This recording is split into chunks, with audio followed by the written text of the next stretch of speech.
Erev Tov, Parashat Vayakhel cette semaine. Donc c'est l'occasion pour nous de nous renforcer sur le Shabbat, de représenter le Shabbat comme on le sait. Le Shabbat ne peut pas se limiter uniquement à bien manger, bien se reposer. Le Shabbat, c'est quelque chose qui nous dépasse de loin, comme il est écrit dans Parashat HaShavua. Sheshet yamim te'aseh melacha, ubayom hasheviri yeh lachem kodesh, Shabbat Shabbaton lachem, kol ha'oseh bo melacha yumat. Et donc, on va essayer, Rabotai, de revoir un petit peu les principes du Shabbat, du fait qu'on le vit toutes les semaines. Donc, quelque part, ça devient une habitude. Et lorsque ça devient une habitude, alors on se doit de se renforcer. Mais écoutez bien, comme ça, éventuellement, Bezrat Hashem, que toutes les semaines, ça devienne un chidouche et non pas quelque chose qu'on va revivre de la même façon. Alors, dans le Yerushalmi, les Chachamim nous enseignent Lonitnu Shabbatot veyamim tovim. Les Shabbatot et les Yamim tovim nous ont été offerts par Hashem uniquement Ela la'asok bahem bedivre Torah, uniquement pour étudier la Torah. C'est la raison pour laquelle on vit le Shabbat toutes les semaines. Plus que cela, les Chachamim ont dit Amra Torah lifnei Akadosh Baruch Hu. La Torah, elle s'est retournée vers Hashem et elle lui a dit Ribono shel olam, maître du monde, Kesheikansu Israël la Haaretz. Lorsque les béné Israël vont rentrer en Eretz Israël, Zeratz les Karmo, Vezeratz les Sadeu, celui-là il va courir vers sa vigne et celui-là vers son champ. Ve'ani matehe alay. Et moi, le Shabbat, qu'est-ce que je vais pouvoir devenir? Amar la, Hashem lui répond, Yesh li zug she'ani mezaveg lecha ve Shabbat shemo. Et donc, j'ai ton partenaire quelque part qui sera le Shabbat, et shehem betelim imelachtam veyecholim la'asok bach. Et donc, pendant Shabbat, comme on le sait, alors ils ne vont pas travailler, et donc ils vont s'occuper du Shabbat. Plus que cela, les Chachamim continuent et nous enseignent Kach amar lahem akadosh baruch hu le Israël. Comme ça, Hashem a dit au béné Israël, Banaï, mes enfants, lo kach katafti lachem betorati, n'est-ce pas que je vous ai enseigné dans ma Torah, lo yamush sefer haTorah zemipicha ve'agita bo yomam v'layla, n'est-ce pas que cette Torah ne doit pas bouger de ta bouche, yomam v'layla, jour et nuit. Mais le problème, c'est que jour et nuit, tu travailles pendant la semaine. C'est pourquoi Yom HaShabbat Ya'aseh Kulo Torah. C'est pourquoi alors on devra réserver ce jour du Shabbat justement pour faire un Yom Shekulo Torah. Mikan Amrou, de là les Chachamim ont dit Le'olam, toujours Yashkim Adam Ve'ishne Be'Shabbat. Toujours il devra se lever tôt le Shabbat pour étudier. Veillelech le Bet HaKnesset ou le Bet HaMidrash, et ensuite il va au Bet HaKnesset et au Bet HaMidrash faire la tfila et son limoud. Yikra baTorah veishne baneviim. Il étudie la Torah, il étudie dans les Nevi'im. Ve'achar kach yelech leveto veyochal veishte. Et ensuite il rentre chez lui, il mange, il se repose. Les kayem mashenehemar lech besimcha lachmecha ushte belev tov yenecha.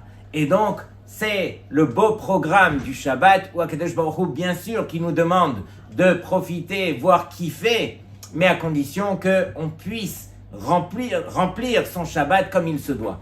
On ne peut pas laisser le Shabbat passer sans que ce Shabbat soit vraiment une source qui nous permette de nous élever pour toute la semaine à venir. Alors on va commencer doucement.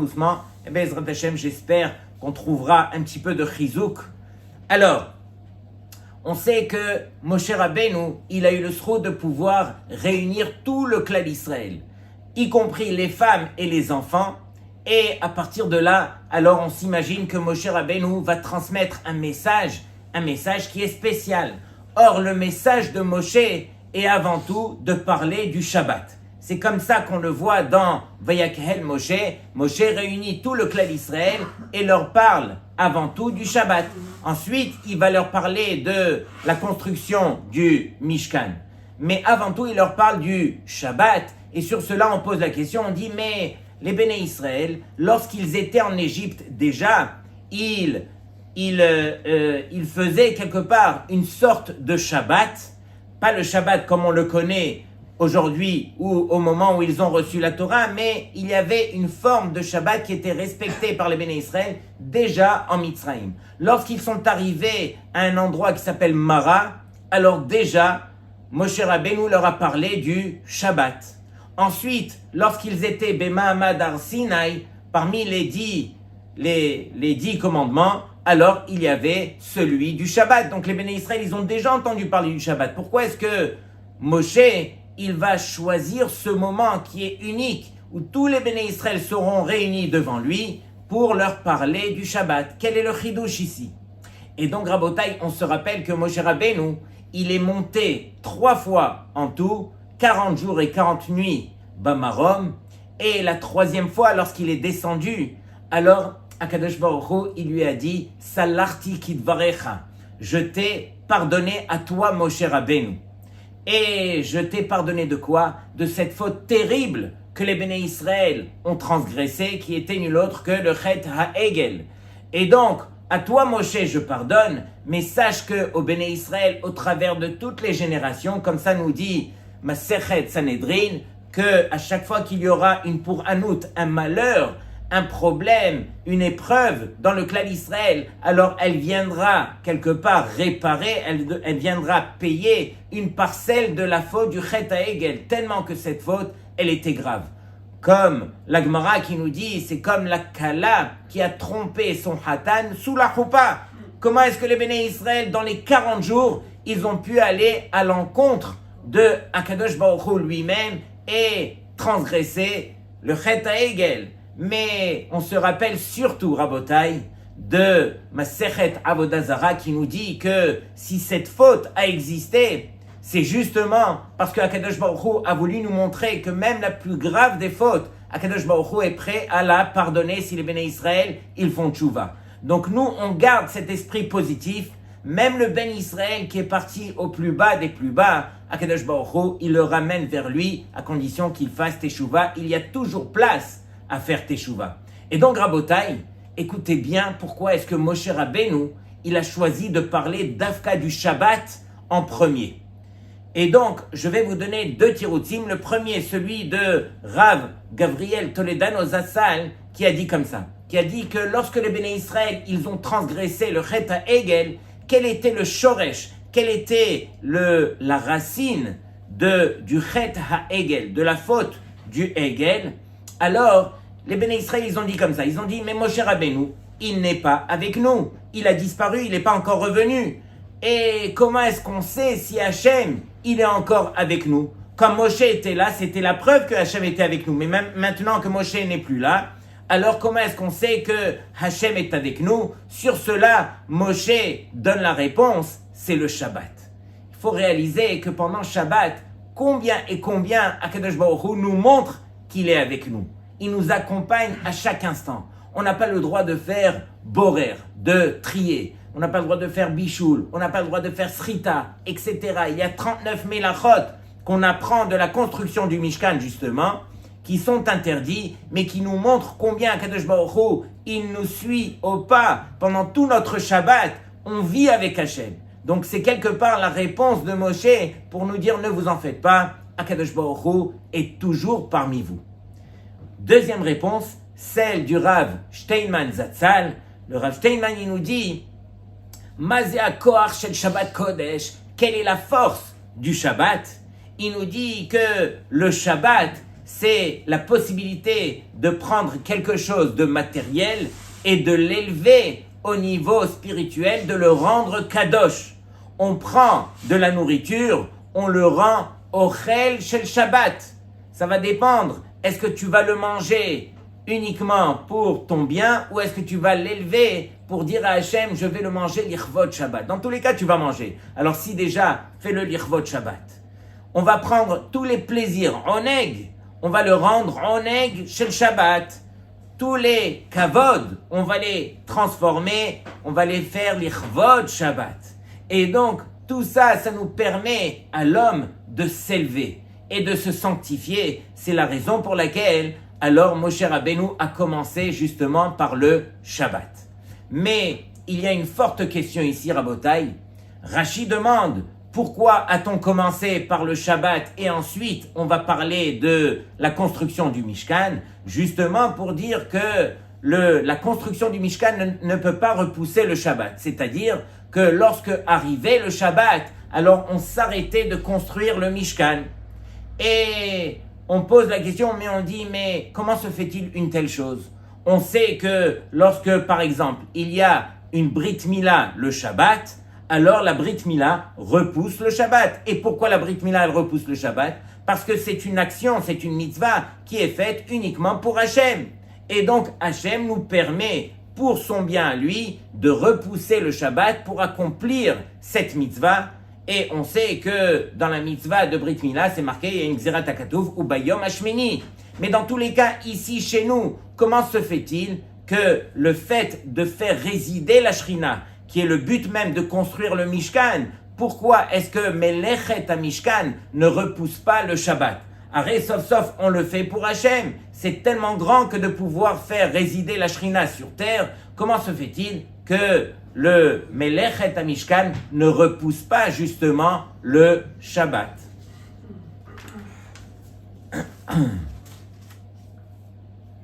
Et donc, il y a plusieurs questions qu'on va essayer de comprendre. Vous savez que dans la paracha de la semaine dernière, alors on a aussi parlé du Shabbat, mais on l'a dit de manière différente. Il est écrit là-bas, dans Parashat Kitissa, Ve'ata daber el Bnei Israël. Donc Hachem s'adresse à Moshe de dire au Bnei Israël, Ach et Shabbatotai tishmoru, vous garderez mon Shabbat, ki ot hi beni u benechem, car il sera un signe entre moi et vous, les Dorotechem, pour toutes les générations, la Da'at. Et là, on doit essayer de comprendre c'est quoi ce mot, la Da'at qui ani Hachem et Kadishrem, pour savoir que c'est moi Hachem, alors, qui vous sanctifie par ce Shabbat. Que veut dire la Da'at? La Da'at, on dirait que quelque part ici, Akadosh Baruch Hu, il a besoin de se justifier par une connaissance qu'on doit intégrer pour comprendre c'est quoi le Shabbat. Et on sait que dans Masechet Shabbat, il est écrit que Akadosh Baruch Hu, il dit Matana tova yeshli bebet genazai. J'ai un très beau cadeau dans mes trésors, Ve Shabbat Shema. Et son nom c'est le Shabbat.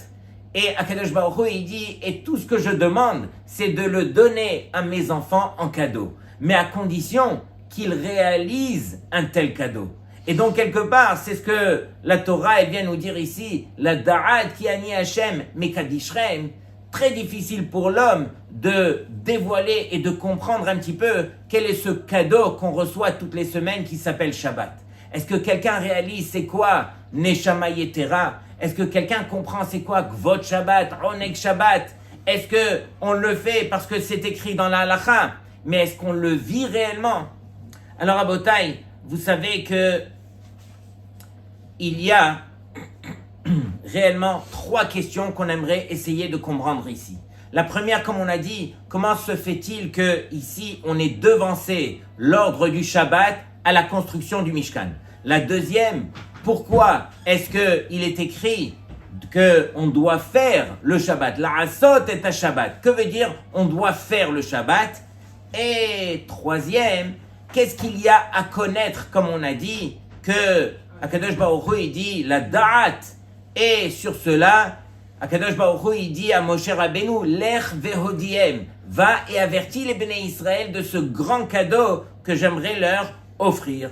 J'aimerais rajouter une 4e question qui est personnelle. Comment se fait-il que il y ait des Talmidei Chachamim qui étudient toute la semaine, qui ont le srout de pouvoir étudier la Torah pendant la semaine, et arrive le Shabbat, alors qu'ils ne profitent pas vraiment de leur Shabbat comme on l'a lu tout à l'heure, où le Shabbat, c'est vrai qu'on doit prendre le temps de bien manger, de bien se reposer. Mais est-ce qu'on a fait notre limoud, les 10 dapim, est-ce qu'on l'a fait le Shabbat aussi, ou bien c'est uniquement pendant la semaine? Alors à Botaï, si finalement c'est un jour qui Béhémet est là pour nous élever au niveau spirituel, comment se fait-il qu'on ne profite pas comme il se doit du Shabbat? Et donc, j'en viens aux paroles du Harizal. Le Harizal, il nous dit comme ça, il nous dit il y a une contradiction.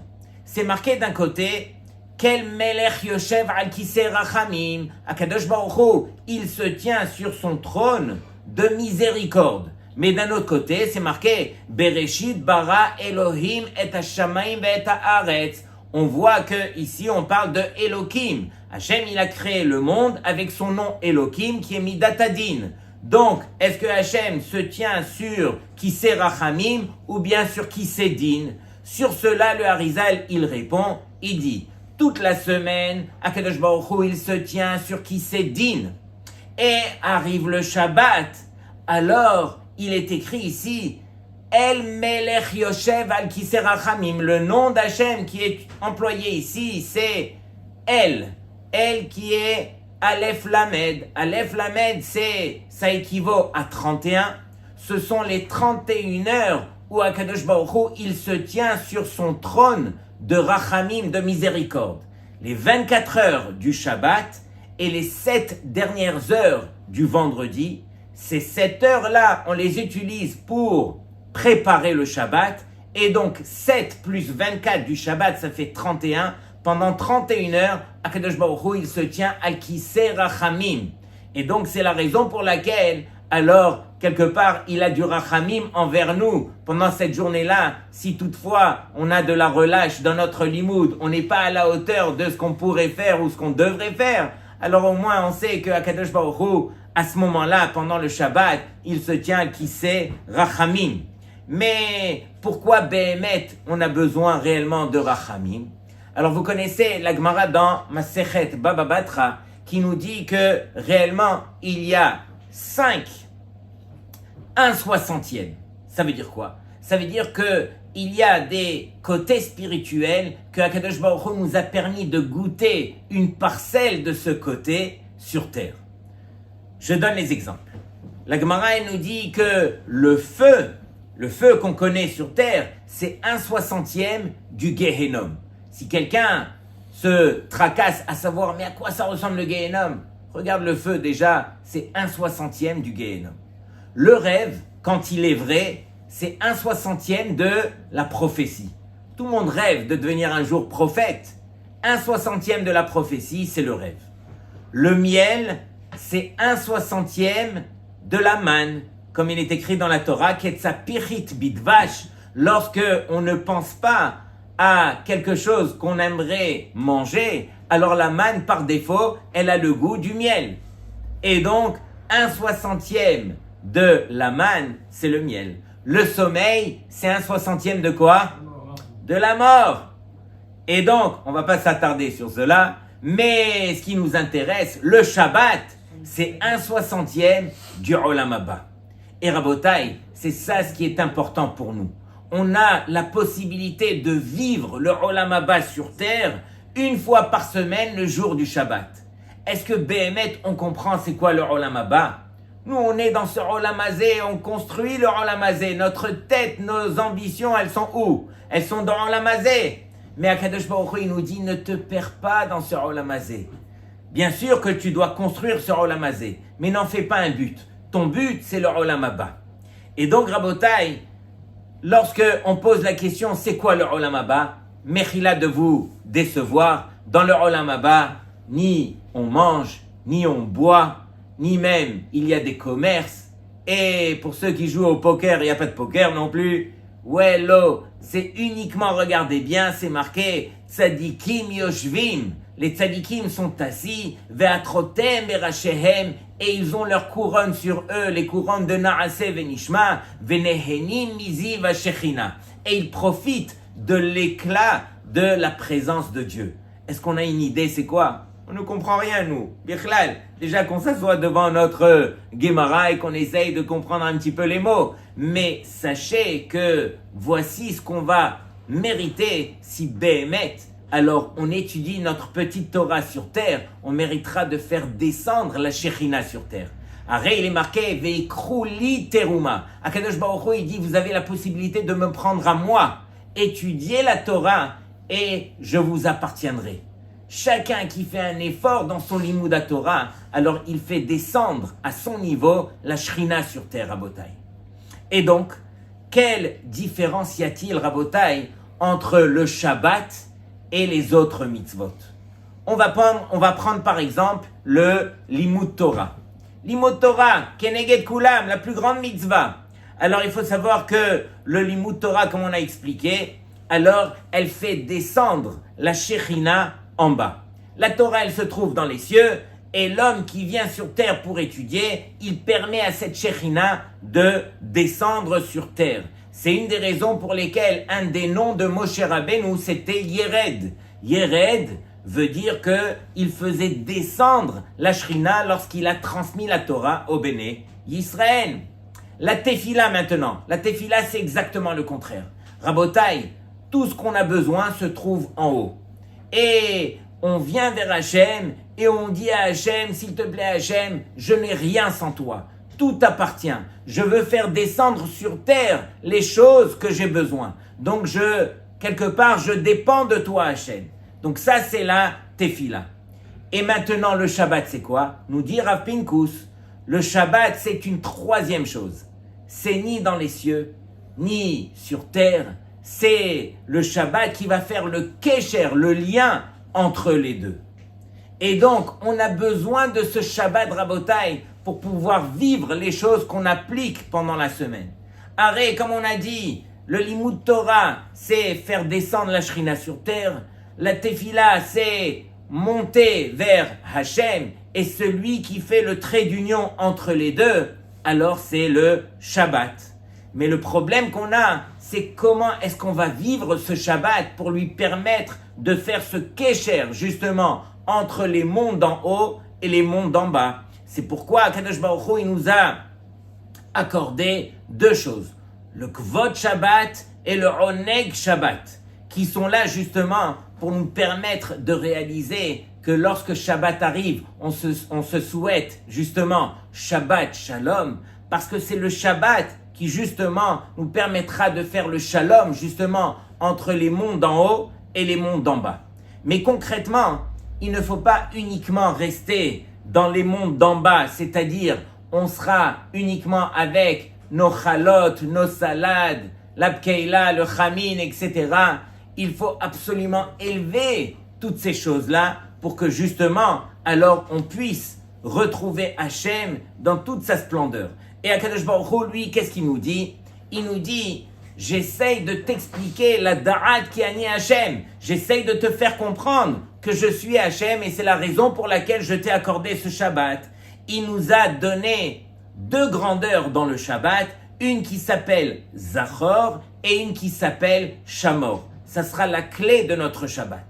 Alors, que veut dire Zachor? Il est écrit dans la Torah, Zachor et ta Shabbat le Kadesho. Rappelle-toi, souviens-toi du Shabbat pour le sanctifier. Et la Gemara de dire, Zachor birnisato, tu devras t'en rappeler au début du Shabbat par le Kiddush, en faisant le Kiddush. Et Zachor beitziato, et tu devras t'en rappeler aussi à la fin du Shabbat par la Havdalah.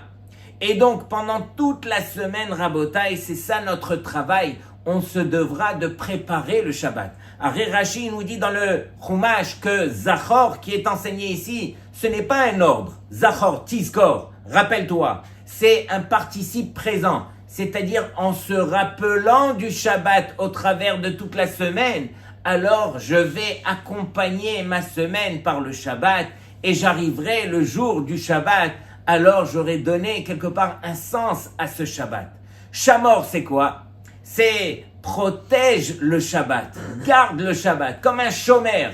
Un chômeur, il est chayav de quoi? Il est chayav de pshia, de négligence, il est chayav de gneva, vaveda, il est chayav de honest. De même ici, c'est marqué 3 fois dans la Torah, Veshameru bene Israël et ta Shabbat, comme ce chômeur qui doit garder ces 3 choses.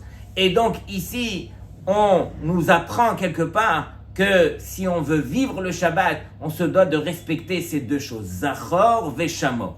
Et donc, si on vient répondre à nos questions, on a dit que le Shabbat, lui, ne repousse pas la construction du Mishkan, c'est-à-dire que lorsque arrive le Shabbat, alors on s'arrête de construire le Mishkan. Pourquoi? Parce que le but du Mishkan, c'était quoi? C'était de faire descendre la Shekhinah sur terre. Pendant que le but du Shabbat n'est pas de faire descendre la Shekhinah sur terre, c'est de faire le Kesher justement entre la Shekhinah qui est en haut et celle qui est en bas. Et donc, il nous faut lier quelque part ce que Akadosh Baruch Hu nous demande. Et donc, l'homme sur terre, il va construire son Mishkan. L'homme sur terre, il va étudier la Torah. Il permettra à la Shekhinah de résider sur terre à condition que lui, une fois dans la semaine, le Shabbat, il puisse faire le trait d'union entre toutes ces belles choses pour que enfin il puisse vivre le Shabbat. Et donc, Rabotai, la'asot et ha-Shabbat, que veut dire de faire le Shabbat? Alors, il n'y a pas beaucoup de choses à faire et pendant Shabbat, mais on ne doit pas se laisser aller. Arrive Shabbat, on se doit de se faire quelque part un programme.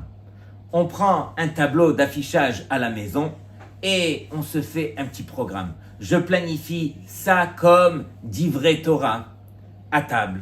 Je planifie d'étudier ça. Je planifie de dormir de telle heure à telle heure. Je dois me reposer. Mais quand vous le planifiez à l'avance, alors à Botaï, vous avez une chance de vous en sortir.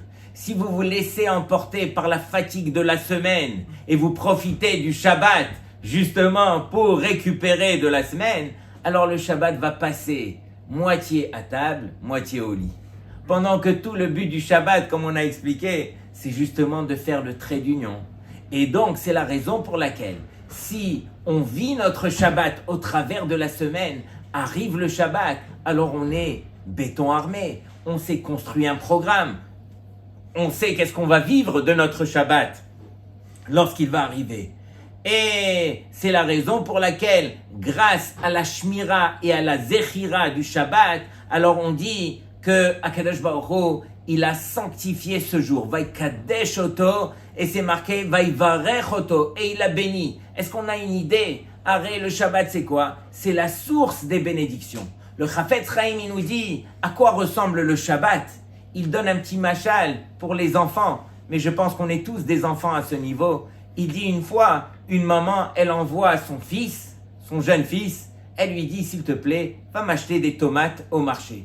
Bien sûr, maman, il prend l'argent, il fonce au marché, un petit peu la tête en l'air, il lui achète des carottes et il revient à la maison. Elle lui dit, mais je t'ai demandé des tomates. Ah, je me suis oublié, je suis arrivé, Ok, maman, je retourne. Il retourne au marché et là, encore une fois, il se met à chanter, il s'oublie et il achète des concombres, il revient à la maison. Elle lui a dit, mais je t'ai dit des tomates. Maman, je retourne tout de suite, mais cette fois, je ne vais pas. Et là, elle lui dit, non, tu vas t'oublier. Elle lui prend la main, elle lui attache sur l'index un ruban rouge et elle lui dit, quand tu iras au marché et que tu vas encore t'oublier, alors tu arriveras à la caisse et là tu verras le ruban rouge, tu te rappelleras des tomates. C'est ce qu'il fait, il va au marché, il prend des pommes de terre, il arrive à la caisse, il voit le ruban rouge, je vais aller chercher les tomates. De même, ce ruban rouge, Rabotaï, c'est notre Shabbat. Toute la semaine, on s'oublie, on est pris par combien et combien de choses, pas besoin de les énumérer ici. Mais arrive le Shabbat, c'est notre ruban rouge, c'est celui qui nous permet de réaliser que Akadosh Baruch Hu, il a créé ce monde en 6 jours et qu'il s'est reposé. Il ne s'est pas reposé, Hachem ne se repose pas. Il nous a montré à quoi ressemble le vrai repos sur terre. C'est de profiter de ce monde spirituel que Akadosh Baruch Hu nous a accordé. Et donc, c'est la raison pour laquelle le Harizal, il nous dit qui eshmera Shabbat, celui qui gardera le Shabbat comme il se doit, Kel Ishmereni, le nom d'Hachem, El, Aleph, Lamed, 31, alors il me gardera. C'est-à-dire que pendant ces 31 heures, 7 heures du vendredi et les 24 heures du Shabbat, Akadosh Baruch Hu nous gardera. Shabbat Shalom les Kulchem.